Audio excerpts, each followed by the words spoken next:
Our extraordinary story begins with an ordinary AlphaBot named Raid. Raid belongs to the Scholar faction, however he oftentimes feels that he doesn't belong anywhere at all. It was not for a lack of trying though, quite the contrary. Raid had tried again and again to find his place in AlphaBot Society. He worked as a data analyst for BattleBots Arena, doing statistics and record-keeping of player stats. He worked in distribution for a subsidiary company of the miner's Deep Space Resources Department, and even as a cryptocurrency portfolio advisor. But throughout all of these ventures, he longed for something bigger. He seemed to search for it, deep within the old internet and ancient technologies. Eventually, this evolved into an infatuation with the past and with the fabled protos. Even though most AlphaBots had dismissed their existence as folklore, Raid was convinced there had to be something more to them than just a story. He began collecting small pieces of evidence of the protos' existence. When he would get home from work, he would spend hour upon hour scouring through old laptops, hard drives, and any other ancient technologies he could obtain for any signs of them. His roommate, Zeke, would tell you that this had evolved into an obsession in recent years. However, Zeke would still collect for Raid when he would stumble upon anything with a memory card at his worksite. Zeke was a true naturalist through and through. He was passionate about environmental restoration and wildlife protection. He worked at a profitable refining business where he would oversee the environmental side of big cleanup projects around the planet to recover buried human trash and revitalize the land. Zeke and Raid had been best friends for as long as he could remember. He has seen Raid at his lowest, and so even though he thought his friend had fallen into a rabbit hole of conspiracy theories, he would rather see him passionate about something than nothing at all. On this day, like many other days, Zeke brought in another box of junk for Raid. He clinked it on the counter in front of him, and Raid ran his fingers over the old rusted scraps as if he were flipping through a box of records. Zeke tells him about meaningless work drama, and Raid catches him up on his latest theories. As they are talking, Raid discovers a small metal encasement with a faded Descenta logo on the backside, and is anxious to dissect the discovery. Zeke can tell that his friend's mind is somewhere else, and starts to make his way up to his room, stopping to remind Raid that they have plans to meet up with their old friend Fora later that night. Raid distractedly nods his head in response as he begins further examining the small metal encasement. He scans it over, looking for an opening. He finds an edge and cracks it open to reveal an untarnished hard drive. He hurriedly plugs it into his system to sort through the data it contains. As he processes this information behind his eyes, he slowly starts to realize that this little hard drive was from someone with a high level of clearance at Descenta.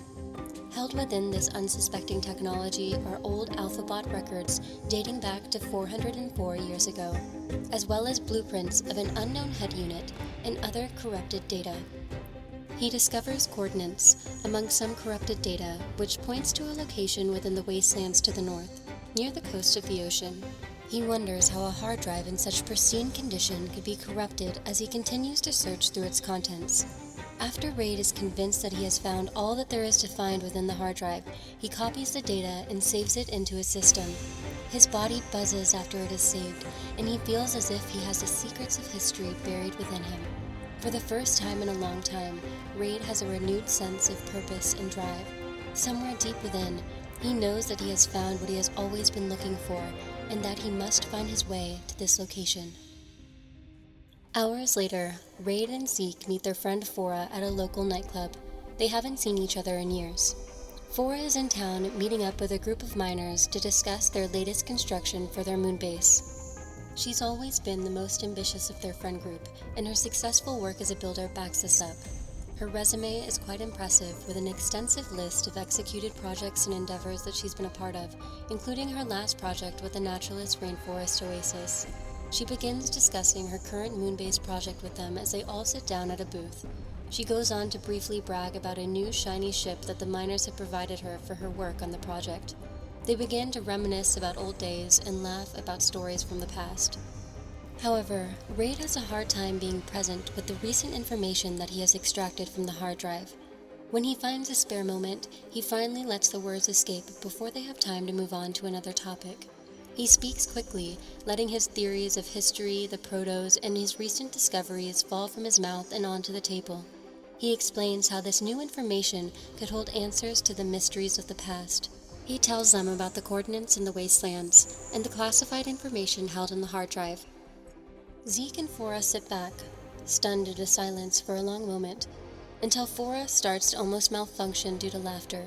She knew that her old friend was a conspiracy theorist, but she had no idea how deep he had fallen into his delusions. She turns to Zeke and scolds him for providing all of the resources to plunge Raid into this madness. The two begin bickering like corroded married bots. All the while, Raid, starting to realize that he couldn't convince his friends of his theories, decided to take a different approach. He interrupts them and suggests that they go check out the Anomaly. He says that if all else fails, the North would be a great place to spend their last night together before Fora had to move to the moon for a few months for her upcoming project. Fora thought about it for a moment and began to grin. This would be her last day on Earth for a while, and the trip would be a 2-hour flight after all. So, they reluctantly agreed. The three bots make their way from the nightclub into the ship, which was parked about a few blocks away. They loaded up and took off to the wastelands. After about 30 minutes of travel, Fora and Zeke start asking Raid more questions about the corrupted data that was on the hard drive. They didn't have to believe in the Protos to be curious about history. Raid begins to explain that every time he went through anything with corrupted data, it was accompanied with information about the inner workings of AlphaBots, such as statistics on old AlphaBot initiatives before they gained their freedom, and information about Descento. Zeke and Fora begin wondering what it could all mean. Raid, sensing this, explains that he believes there is something more to know about how AlphaBots became free-thinking robots. AlphaBots know very little about what took place or who was involved in giving them the gift of freedom. Fora chimes in to ask if Protos were real, why would they have left AlphaBots behind? Why would they leave their own kind, and where would they have gone? They all think about this for a time before Zeke ponders out loud that maybe they never had a choice at all. An alarm blares at this very moment, shuddering the three bots up onto their feet and towards the front of the ship. Off in the distance, they see what looks to be a ripple coming like a wave toward them in rhythmic and rapid pulses. Fora quickly turns off the autopilot and takes control of the ship. However, as she starts to turn it around in the opposite direction, it proves to be too late when it is abruptly hit by the pulse, rendering the ship powerless as it plummets to the ground. As the ship falls to Earth, Fora is able to turn the rudders in one of two directions, but in either direction you crash. Do you crash into the wastelands or crash into the ocean?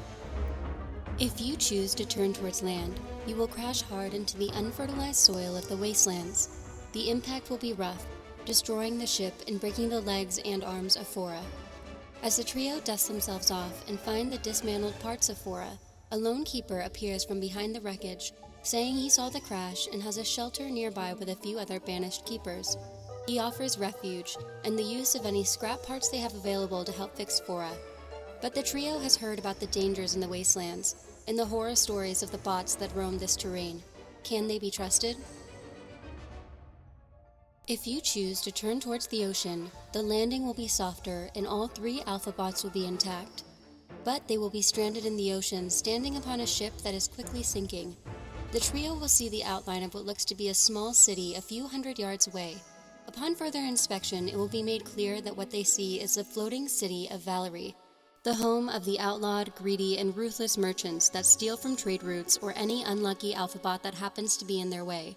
It is the only sign of civilization for as far as the eye can see, and you will have no choice but to take your chances and sneak on to the floating city and reassess your situation.